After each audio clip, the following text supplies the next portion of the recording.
Hey, shalom, Makim, shalom. First and foremost, as always, I want to give all praise, all honor, and all glory unto Yahweh, Bahashem, Yahweh Shai, Bahashem, Rechakwadash. Double honors to the apostles, the bishops, and the elders of Great Millstone that taught us this truth, and that's what teaching this truth, and much peace, love, and salutation to the elect, beginning with 144,000, all the way down to the large multitude that believes, and who the Lord will deliver in these last days. To you all, I say shalom. I'm the brother Tazamon from the Great Millstone Dallas camp, coming back today with another quick lesson, and I pray this lesson will be edifying to the elect. I want to do a follow-up lesson going in on more topics that these two individuals brought out, Hakah and Hassad of Genesis, on their new stance of the heathen obtaining salvation, which is 100% incorrect. You know, the only ones that are going to receive salvation are going to be Israelites. And then specifically, it's not just going to be any Israelite, it's going to be the elect of the nation of Israel that's going to receive salvation. All right, because we are the ones that are in oppression in his last days, and in Yahweh Shai, which his name literally means he delivers or he saves. He's coming to save his people from their sins. All right, we are the only ones that can receive repentance, as it says in the book of Acts, the 5th chapter. All right, now today's lesson that I want to go into is going to be on the whole point of the Centurion. You know, the Centurion of Matthew 8, all right, was an Israelite. All right, the Centurion in Matthew chapter 8 was, was an Israelite. Okay, it wasn't no heathen. It wasn't and a lot of, you have a lot of Christians, you know, which these guys are nothing more than just Hebrew Israelites with a Roman Catholic or a Christian twist to the scriptures. That's all it is. You see, because now the things that they once, the things that they once learned, or the things that they once knew, I rather say, now they're completely flipping the script. You know, which it could be that they got paid off, or, you know, they're just, at the end of the day, they're bugged out. Let's just leave it. Let's just call a spade a spade. At the end of the day, they're just bugged out. You know, but now they're trying to state that Cornelius, you know, wasn't an Israelite. Cornelius had to have been a heathen. You know, they're teaching the same thing. I guess HOI, you know, is teaching that Cornelius was an actual heathen and he wasn't an Israelite, which is complete madness. You know, but they're just here just bringing forth more confusion. So I want to go into this topic. You know, like I said, Lord willing, is edifying to the point. I'll go ahead and play from here. Tony and what's some other Bob? Trevor, Cody, Karen, Kevin, you're getting the crumb. All right, you're not equal to the children. So look at this in Matthew 8. In Matthew 8, verse 5-7. And when Yahushua was entered into Capernaum, there came unto him a centurion. Now you know black Hebrew Israelites are going to say, yeah, and this is an Israelite too. No, and they're only saying that because you see the word centurion there. Now, first and foremost, let's just get something established here, right? This is Matthew chapter 15, all right, verse 24, straight to the point. It says, "But he answered and said, I am not sent but unto the lost sheep of the house of Israel." Let's read that nice and slow again. It says, "But he answered and said, I am not sent but unto the lost sheep of the house of Israel." So just to get it established, Yahweh Shai, or who the world ignorantly calls Jesus Christ, Yahweh Shai was only sent, all right, and he only went to Israel. He didn't go to no heathen healing some heathen. All right, let's get Matthew the 10th chapter. All right, this is Matthew chapter 10, verse 5. It says, "These 12 Yahweh Shai sent forth and commanded them, saying, Go not into the way of the Gentiles, and into any city of the Samaritans enter ye not, but go rather to the lost sheep of the house of Israel." Okay, so let's just go ahead and get that first point established, that Yahweh Shai's ministry was only to Israel. All right, Yahweh Shai wasn't chilling with no actual heathen. He wasn't chilling with no actual physical Gentiles. Okay, let's get this established. All right. And they're seeing the word centurion here as if in order for you to be a centurion, you have to be a heathen, or you got to be a Roman. And there's plenty of examples, all right, of individuals being Israelites all right, that had high level positions in the Roman military. For example, Tiberius Julius Tiberius Julius Alexander, or Julius Tiberius Alexander. One of the I could be saying the first in the middle name backwards. All right, but he was a high level official in the Roman military, and he was an Israelite. He actually helped with the fall of Jerusalem. You see, you had Titus, Titus, and then you had his brother Domitian. You see, but Tiberius Julius Alexander. Matter of fact, let's just do this real quick. We got time. Let's do this real quick. Let's say Tiberius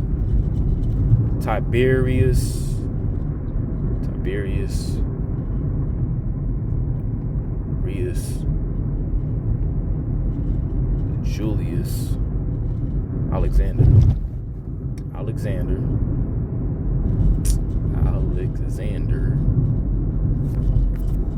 Slaki, y'all. It's just a typing.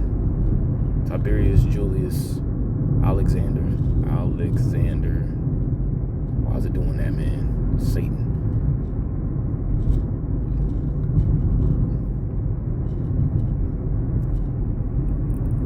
Israelite. It says Tiberius Julius Alexander was born into a wealthy, prominent Jewish family in Alexandria, which you had a lot of Israelites. You had a prominent, I'd rather say, stock of Israelites. I was in Alexandria, Egypt. Okay. It says Tiberius Julius Alexander was born into a wealthy, prominent Jewish family in Alexandria.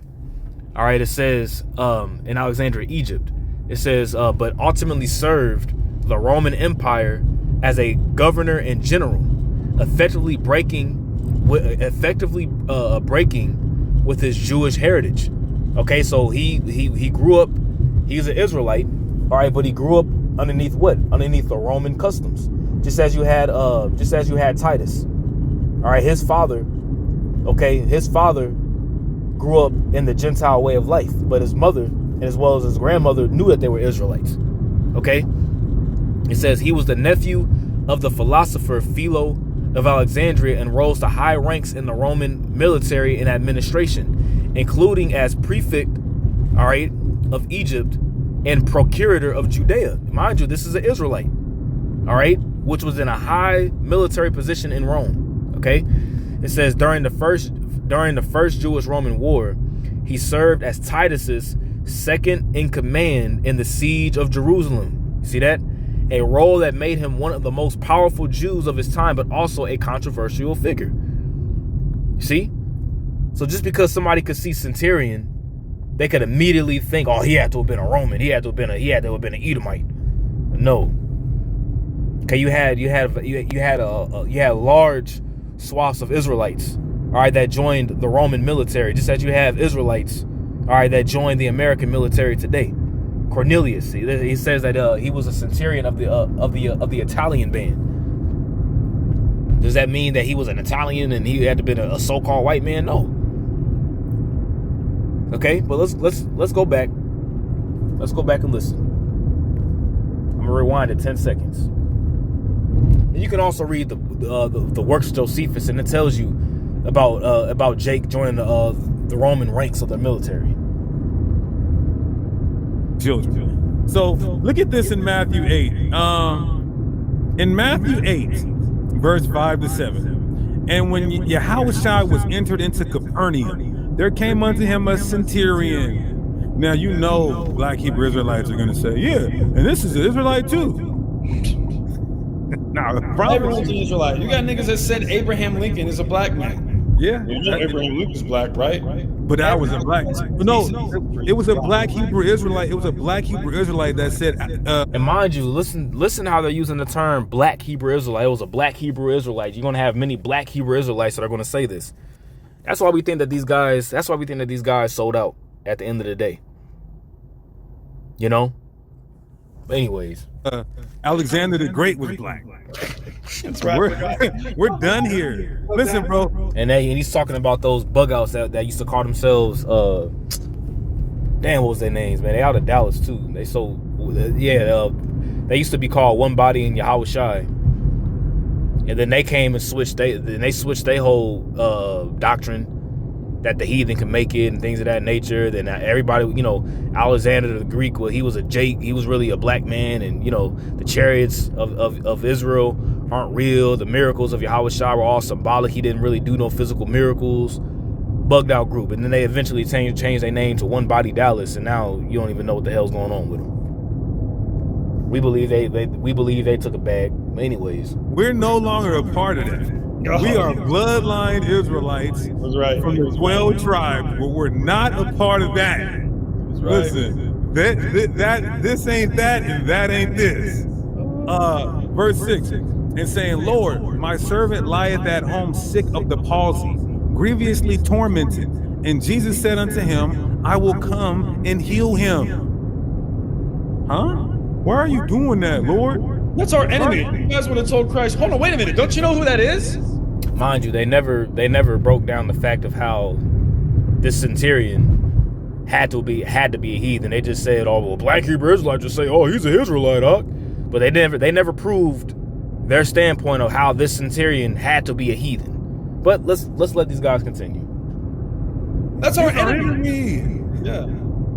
And when Yahweh heard it, he marveled and said unto them that followed, verily I say unto you, I have not found so great faith, no, not in Israel. Why do we even care about this? Because in the very next verse, Christ says, because we know this is a non-Israelite, but he has great faith that Yahweh the son of... So he's a non-Israelite, but he has great faith, right? He's a non-Israelite, but he has great faith, all right? Let's just keep everything what he's saying in mind. Son of God has not seen in all Israel. And what does he say in verse 11 in response to this? And I say unto you that many shall come from east and west and shall sit down with Abraham and Isaac and Jacob in the kingdom of heaven. Oh, these are Israelites, huh? No, it's not. He's talking in response to a Gentile. Oh, well, what does verse 12 say? Just to destroy that. But the children of the kingdom, look at the juxtaposition. But the children of the kingdom shall be cast out into outer darkness. There shall be weeping and gnashing of teeth. What are we doing here? So we got these non-Israelites. Look at it with the so-called Star of David on it. See, these dudes, these dudes sold out. These dudes sold out, man. You know what I'm saying? And it looked like they got look like they're catering to the small hats. Really, to me, that's what it looks like to me. You know, but just because Yahweh Shai said, he has not found so great faith, no, not even in Israel. Now they're suggesting, or now they're saying, that this was actually talking about an actual. This is actually talking about an actual heathen. This is talking about an actual heathen at this point, with no kind of contextual proof, because there's context clues, all right, in this verse, in these verses in Matthew the 8th chapter, that does prove, all right, that this centurion was indeed, all right, an Israelite, and that the centurion was not he wasn't a physical heathen. He had to have been an Israelite that was scattered, all right, that believed. Okay, that's all that was, and that's all that this is. All right, so let's do this. Let's go to Matthew the 8th chapter real quick. All right, and there's been videos that's been done on this particular topic in specific. All right, this is Matthew chapter 8 verse 10, right? Because they started up, right? He said, actually, you know what? Yeah, let's read it here. It says, and when Yahweh Shai was entered into Capernaum, there came unto him a centurion, beseeching him. And a centurion, all right, is a Roman officer of a man that's over 100 men, if I'm not mistaken. Let's just look it up here. It says that word centurion is Hekat Antarches. Strong's G 1543. Hekatantarches. Hekatantarches. Right, it says Centurion. And then let's just do this. Define Centurion. The commander of a century or 100 in the ancient Roman army. So this is a general that had command over 100 men, which was a pretty decently high position, right? In the Roman military, it says, beseeching him, saying, Lord, my servant lieth at home sick of the palsy, grievously tormented. Now, when you get this word servant, all right, there's a context clue in this word servant. All right. This word servant in the Greek is pahis. Okay, pahis. Now, mind you, this was a heathen, according to what Hakkad and Hassad are saying. This is an actual heathen. All right, that Greek word is pahis. Now, when you look at this word pahis, it says a child, boy or girl, infants, children, servant, slave, and attendant. But when you look at all the times that this particular word is used, all right, when you look at all the time that this particular word is used, a lot of times it's used pertaining to Israel. You see, Matthew 2:16, it says, and slew all the children that were in Bethlehem, which are talking about Israelite children, right? We're reading here the centurion in Matthew the 8th chapter. Behold, my servant whom I have chosen, my beloved, in whom my soul is well pleased. Matthew 12:18. Right? A lot of times when you see this word servant here, it's pertaining to Israel. He hath hope in his servant Israel, in remembrance of his mercy. He hath raised up an horn of salvation for us in the house of his servant David. Right? Even in the book of Acts, for a truth against thy holy child, Yahushai, whom thou hast anointed, both Herod and Pontius Pilate with the Gentiles and the people of Israel were gathered together. Unto you first, the Most High, having raised up his son, Yahushai. So a lot of times when you see this Greek word, it's pertaining to Israel. So why would you have this heathen, praying for an Israelite servant, first and foremost, right? It says, and Yahushai saith unto him, I will come and heal him, right? The centurion answered and said, Lord, I am not worthy that thou shouldest come under my roof, but speak the word only, and my servant shall be healed. All right, speak the word only. So this centurion had an understanding of only speaking the word, right? Let's get real quick. When I say only speaking the word, what I mean is that the word can heal. All right. This is Psalm 107:20. It says, he sent his word and healed them and delivered them from their destructions, which we know the word of the Lord, Yahweh, is Yahushua. He is the word. Okay. But once again, this is a heathen, according to air quotes. This is a heathen. This is not an Israelite. This is an actual heathen speaking to Yahushua, asking for him to heal his Israelite servant. But he's a heathen, though. Let's all make this make sense. Okay, remember the scripture says that pretty much unto Israel was given the oracles of the Most High, and they're seeing the word. And mind you, they didn't even break down how this centurion could be a heathen. They just said the cut was in verse 12, right? Now, when you keep reading, verse 10, it says, when Yahushua heard it, he marveled and said to them that follow, verily I say unto you, I have not found so great faith. No, not in Israel. Meaning that what? You had those that were of the circumcision. Okay. And once again, you had those who were of the uncircumcision, Israelite foreigners. And then when he said, I haven't seen so much faith, no, not even in Israel, he's talking about the circumcision. That's what he's talking about. Because the circumcision were the main ones that was giving Yahushua all the grape. It was the Israelites who rejected him. He was pretty much shooting a shot. He was pretty much shooting a shot, all right, at the Israelites that was rejecting him. Those are the circumcision. Like when you read in John, all right, when you read in the book of John, the 8th chapter,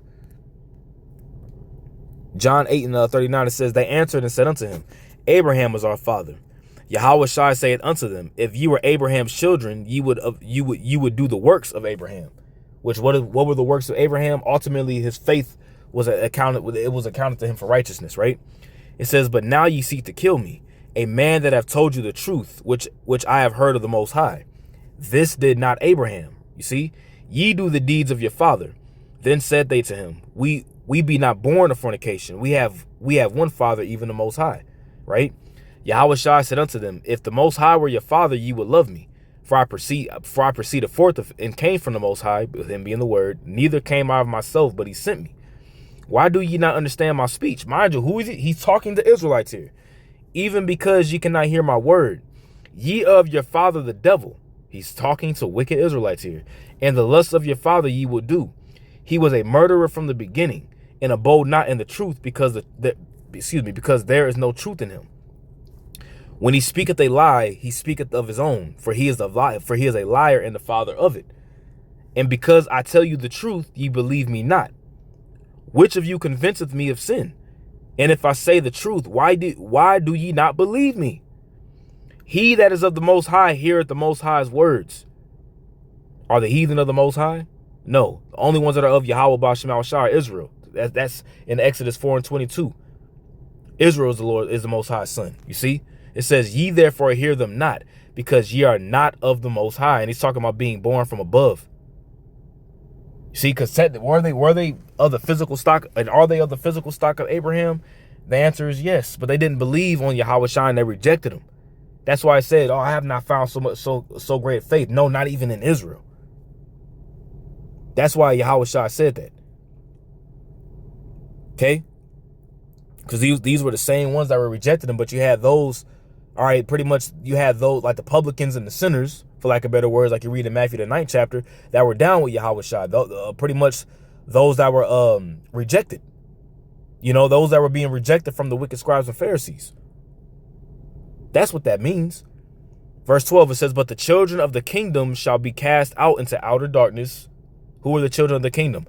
The children of the kingdom is talking about those of the circumcision. Now did everybody of the circumcision reject Yahweh Shai? The answer is no. You didn't have everybody of the circumcision that just completely rejected Yahweh Shai. Okay? But it's talking about those of the circumcision that did not believe on him. That's what he's talking about. But the children of the kingdom shall be cast out into outer darkness. There shall be weeping and gnashing of teeth. Because who did he go to? He went to the tents of Judah first. Okay? Remember, Yahweh Shai said, I have other sheep. I have other sheep of the fold. Matter of fact, let me get it real quick. John 10. Guys are too easy, man. John 10:16. And other sheep I have, which are not of this fold. Them also I must bring. And they shall hear my voice. Which is that Centurion, which is the Lord's sheep. Remember, that was the first scripture he opened up with. He said that what? He will go only unto the lost sheep of the house of Israel. Point blank period. That's what's going to hear the voice of the Lord. And there shall be one fold and one shepherd. Okay? Because we were scattered. We were scattered, and we were also known as outcast. And once again, it's not hard, man. It's not hard. And once again, they'll see the word Centurion. These guys will see the word Centurion and immediately say that's a heathen. You had plenty of Israelites that were serving in foreign militaries, man, and had high-level positions. Even when you go to the book of Daniel, Hananiah, Azariah, and Mishael, also known as Shadrach, Meshach, and Abednego. All right, Mordecai was in a high-level position. When you read in the book of Maccabees, you had Israelites that were in prominent positions, man. It happened in history. Once again, Cornelius, he was of the Italian band. It happened in history. What are you guys talking about? So, you know, I just wanted to do a quick video on this. You know, I pray this lesson was edifying to the elect. Call Halloh Yahweh Ba'Shem Shai Ba'Shem HaKakodash. Double honors to the apostles, bishops, and elders, great millstone, and taught us the truth, and that's what teaching this truth. Much peace, love, and salutation to the elect. Until next time, I say shalom.